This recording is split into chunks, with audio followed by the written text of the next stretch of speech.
आगरा में करनी सेना के यलगार पर अखिलेश यादव का क्या पलटवार आया?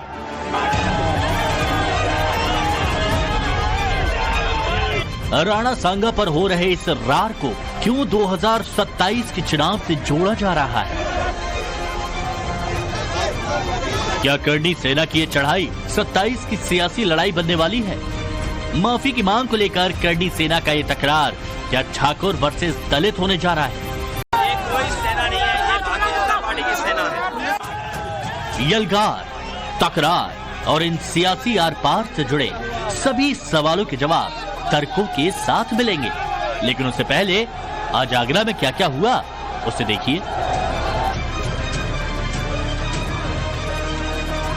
महाराणा सांगा की जयंती, लाठी, डंडे और तलवार, आगरा में करनी सेना का आर पार।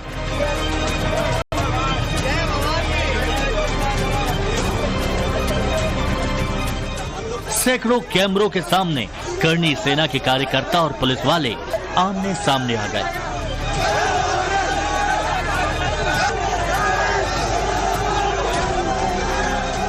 करनी सेना के कार्यकर्ता राणा सांगा जयंती मनाने आगरा पहुंचे। लाखों की संख्या में करनी सेना के कार्यकर्ता और उनकी मांग सिर्फ एक, सपा सांसद रामजी लाल सुमन माफी मांगे। हमारी जो अपेक्षाएं हैं उसमें जो मुख्य अपेक्षा है, तुरंत प्रभाव से इसकी सदस्यता राज्यसभा से खत्म होनी चाहिए। इसमें राष्ट्रद्रोह का अपराध इसमें होना, राष्ट्रद्रोह का इसमें केस होना चाहिए। और जिस तरह से उत्तर प्रदेश में ये चलन है कि अपराधियों के घर पे बुलडोजर चलाया जाता है, उसके घर पे बुलडोजर चलना चाहिए। इनका जोश, आक्रोश और रोष देखने के बाद इनके आवेश पर बताने को कुछ भी अवशेष नहीं बचता।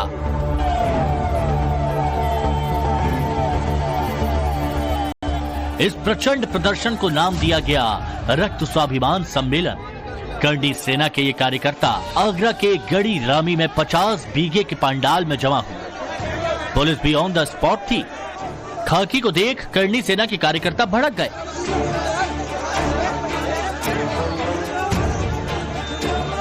पुलिस कर्मियों को घेर लिया और तलवार डंडे लहराने लगे।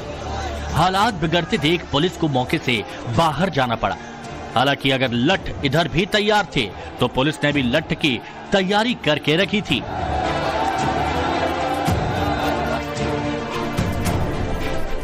जैसे जैसे दिन चढ़ा, राणा सांगा के नाम पर शुरू रण भी इंटेंस होता गया।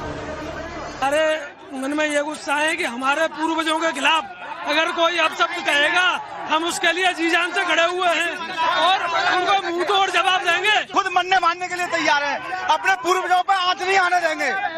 हम किसी से कुछ कहते नहीं है। राजपूत समाज हमसे भी कोई उल्टा सीधा नहीं बोले हमारे पूर्वजों के लिए। हजारों की संख्या में हम लगातार देख रहे हैं कि सुबह से यहाँ पर लोगों का आने जाने का सिलसिला चल रहा है। लोग इस कार्यक्रम में शामिल हो रहे हैं और कार्यक्रम में शामिल होकर अपना विरोध दर्ज करा रहे हैं। जाहिर सी बात है कि रामजी लाल सुमन माफी नहीं मांगना चाहते हैं, क्योंकि उन्होंने कहा है, उन्होंने जो कहा वो उन्होंने जहाँ से पढ़ा लिखा उसी के आधार पर कहा है। उन्होंने सोचा कभी, अरे हमारे पूर्वजों की माता और बहनों ने जौहर किया है, हमको पता है क्या दर्द होता है। देश के लिए कुर्बानी देना हमारी माता पिताओं को पता है। हमारे छोटे छोटे बच्चों को लेके उन्होंने वो किया है, उसमें आग में जिंदा जलाया है, जिंदी जली है, जौहर किया है। इसको कहते हैं।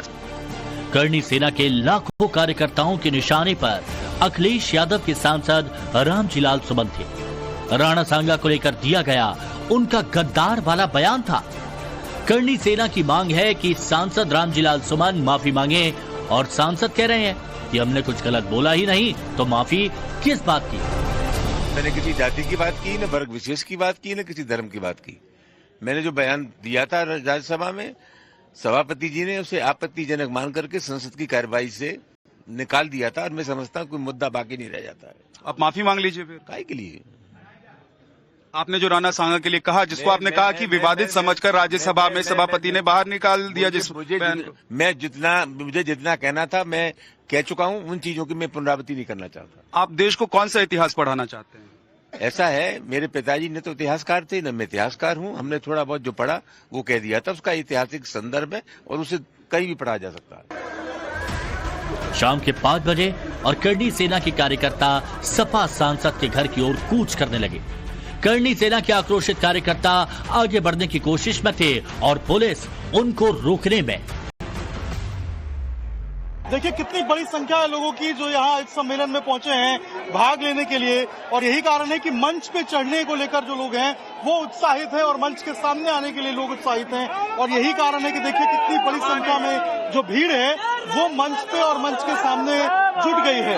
जितनी भीड़ प्रत्याशित थी, जितने लोगों ने सोचा था आएंगे, उससे ज्यादा लोग पहुंच गए। देखिए वहाँ पे जो पिलर्स है, पिलर्स के ऊपर भी जो लोग हैं वो आपको वहाँ पे चढ़ते हुए नजर आएंगे। और ये देखिए किस तरीके से जो लोग हैं वो यहाँ पर जो धक्का मुक्की करते हुए, भीड़ लगाते हुए आगे जा रहे हैं। इस तरीके से जो भीड़ है वो बड़ी संख्या में यहाँ पर देखी जा रही है और हर की कोशिश है कि यहाँ मंच के ऊपर जो है वो यहाँ पर चढ़े, लेकिन भीड़ बहुत ज्यादा है और लोगों में अलग एक उत्साह देखने को मिल रहा है।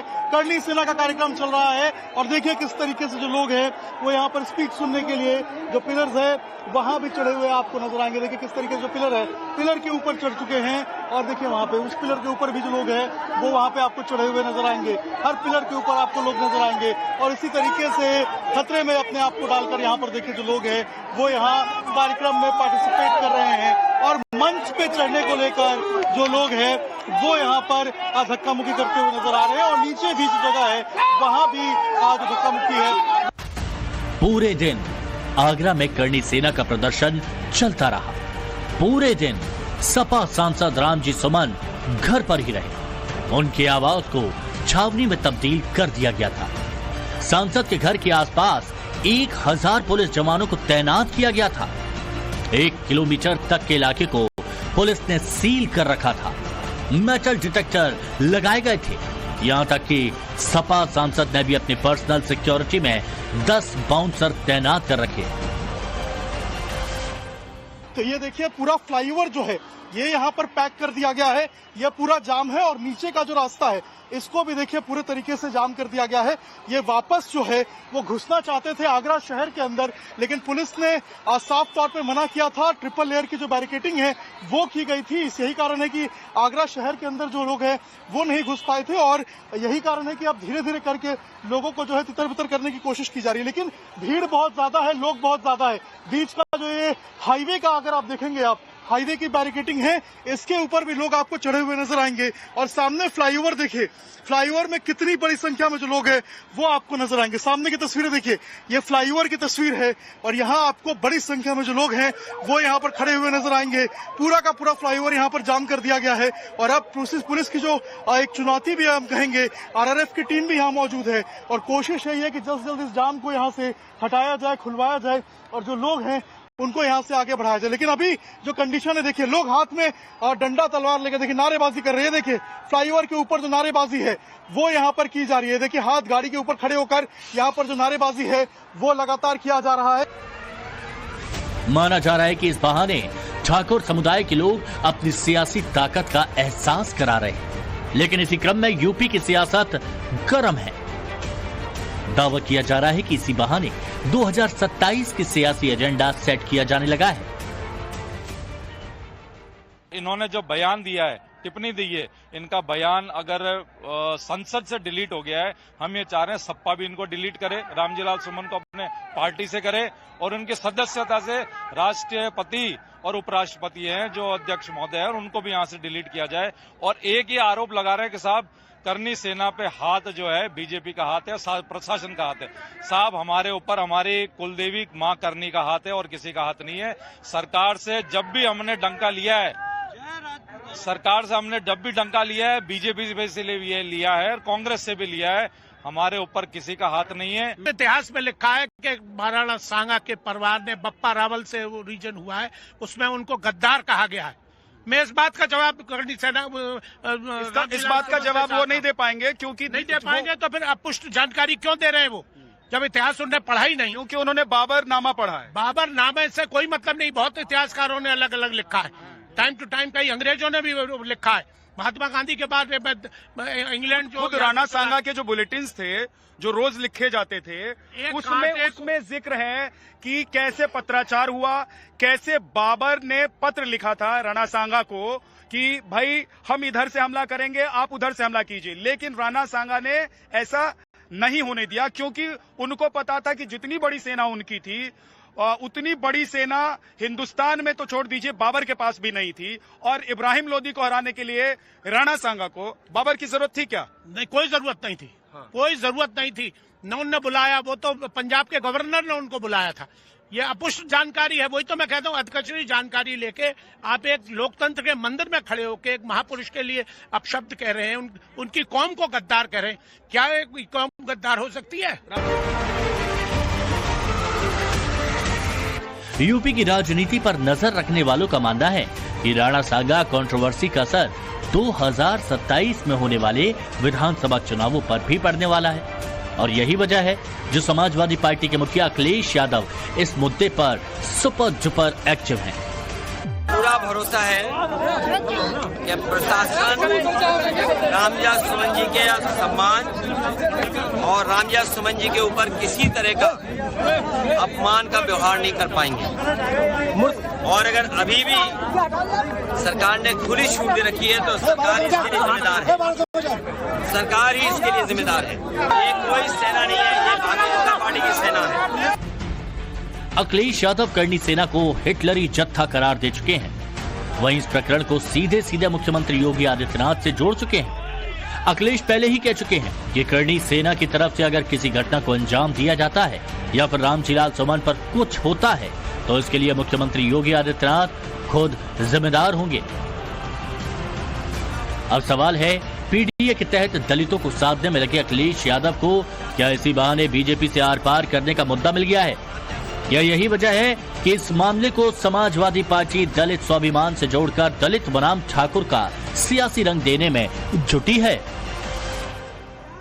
रामविलास सुमन जी ने जो कुछ कहा उसके बाद राज्यसभा के रिकॉर्ड से वो बात हटा दी गई। जिस समय कोई बात रिकॉर्ड से हटा दी जाती है उसी समय बात खत्म हो जाती है। लेकिन भारतीय जनता पार्टी का भरोसा तानाशाही पर है।